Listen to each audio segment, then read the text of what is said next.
bueno, para entender y para saber más o menos cómo podemos prevenirlas y controlarlas en nuestro cultivo, primero debemos bueno, tener en claro, saber a qué nos referimos con temperaturas bajas. En general va a depender no solo del clima, sino de la planta, y ya que, bueno, como sabemos, existen o podemos clasificar en dos grupos: plantas que prefieren climas cálidos, climas tropicales, y plantas que prefieren climas templados o climas fríos. En el caso de las plantas que prefieren el tipo de climas un poquito más cálidos, temperaturas más agradables, estas empiezan a mermarse, a ponerse mal en temperaturas a partir de los 15 a los 12.5 grados centígrados. Como ven, es un rango que está muy por arriba de 0 grados centígrados, que es el punto en el que se congela el agua. Sin embargo, a esta temperatura, este tipo de plantas ya empiezan a presentar el problema. ¿Ok? A esto no le llamamos daño por heladas, sino le llamamos daño por enfriamiento. Este tipo de plantas, esta temperatura ya las empieza a mermar, ya las empieza a dañar, y vamos a empezar a notar bueno, un problema en la producción y empezar a perder. Por el otro lado tenemos a las que prefieren los climas templados o incluso climas un poquito más fríos. Este tipo de plantas puede soportar temperaturas a partir de los 0 grados centígrados o menores, que pueden ir hasta los menos 10 grados centígrados, y sobrevivir sin una mayor afectación o sin un mayor daño. Y bueno, a pesar de esto, si las temperaturas se mantienen en esos rangos bajos, sí las pueden causar un daño que puede ser irreversible. La forma de prevenir estos problemas en la naturaleza es muy variado.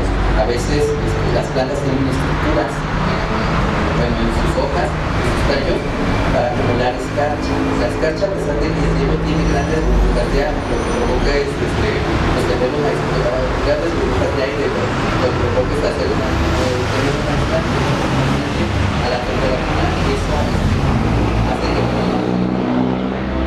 presenta tanto el punto de congelación. Otra forma es cuando los árboles, por ejemplo, los frutales, pueden resistir, aparte de como acumulando sólidos o sales, generan cortezas más gruesas para que entre de lleno. Y bueno, ahora la forma en que nosotros podemos prevenir este tipo de problemas, en primera es conociendo la morfología y fisiología, así como el ciclo de vida de nuestra planta. Por ejemplo, los pepinos, los jitomates, los chiles, son plantas que prefieren temperaturas más cálidas, temperaturas que van a partir de 20 grados centígrados, ¿okay? Para que puedan crecer y desarrollarse de la mejor forma. A estos tipos de planta es un ejemplo, también la calabaza, las sandías son ejemplos de plantas que a partir de los 15, los 12.5 grados centígrados ya empezamos a notar problemas. ¿Okay? Es por eso que necesitamos conocer a la planta que estamos cultivando. En cambio, en plantas como el betabel, la col o la cebolla, son plantas que resisten tal vez un poquito más las temperaturas bajas. Sin embargo, si por ejemplo cae una helada y esta helada es muy prolongada, puede dañarlas también. Entonces sabemos que pueden resistir un poquito más, pero llega un punto que vamos a estar que ya nosotros necesitamos prevenir que ese periodo de congelación no sea tan largo. Entonces tenemos que conocer tanto a la planta como el lugar en donde vamos a cultivar para poder prevenir y mostrar, y saber qué estrategias podemos aplicar. Ahora, existen distintas estrategias. Uno de ellos es el riego. Sin embargo, el riego se da o se aplica para que la temperatura no baje de 0 o se mantenga en 0 grados centígrados. ¿Okay? Es por lo general para que no haya una congelación en su cultivo. Entonces el riego se aplica en forma de aspersión. Buenas tardes. Y bueno, les voy a platicar algunos de los métodos que nosotros empleamos para evitar el congelamiento o el deterioro de la planta por bajas temperaturas. Como ya habíamos mencionado, existen métodos de barrera. Métodos de barrera que van a impedir que las hojas del cultivo, la flor, el fruto, se congelen, ¿no? Va a ser por un congelamiento externo. Estos métodos de barrera pueden ser como los acolchados que mencionaron, los cuales pueden ser artificiales, como plásticos, o también pueden ser orgánicos, ¿no? Como acolchados de hojarasca o, por ejemplo, fibra de coco. Otro ejemplo de un acolchado puede ser en una maceta. Si nosotros tenemos macetas o bolsas de cultivo, también podemos poner alrededor de él un acolchado, ya sea de fibra de coco o una barrera de, por ejemplo, una espuma, ¿no? En una espuma pues va a detener un poco la temperatura exterior y va a mantener lo que es la zona de la raíz y la tierra pues a una temperatura donde el agua sea aprovechable por la planta, ¿no? Porque recordemos que cuando está demasiado frío, el agua se tiende a congelar, ¿no? Entonces tenemos que mantener el agua que está en el sustrato, en la tierra, a una cierta temperatura para que el agua, para que la planta la pueda aprovechar.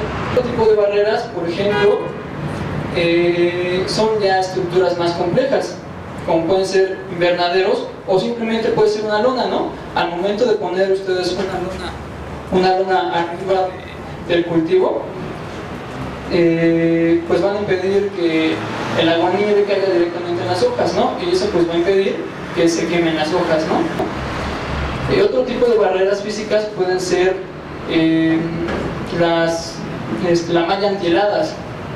Las mallas antiheladas pues son un tipo de lienzo que tiene la capacidad térmica de regular un poco la temperatura. Existen métodos térmicos que son basados en puntos calientes, ¿no? En campos abiertos se puede utilizar una especie de fogatas.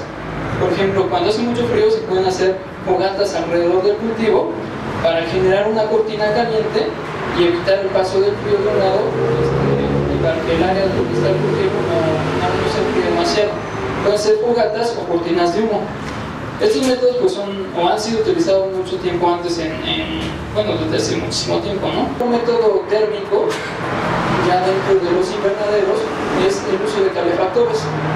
Y hay calefactores de dos tipos: calefactores de aire, como el que está aquí, por ejemplo. Ese es un calefactor de aire. Lo que hace es básicamente entra el aire por un lado, entra el aire frío y lo calienta en el interior y lo saca como aire caliente, expulsándolo como aire caliente. O hay otro tipo de calefactores que son de agua. Esos calefactores funcionan como un boiler, ¿no?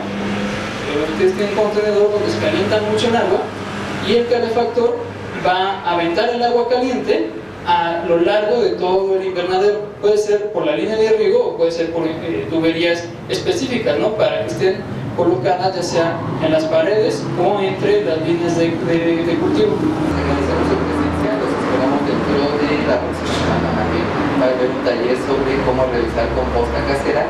Y bueno, en este caso pues tienen que tener un poquito los materiales, un contenedor adecuado, uno que se pueda llevar, nada más para que ustedes vean de manera didáctica cómo es que se hace una composta.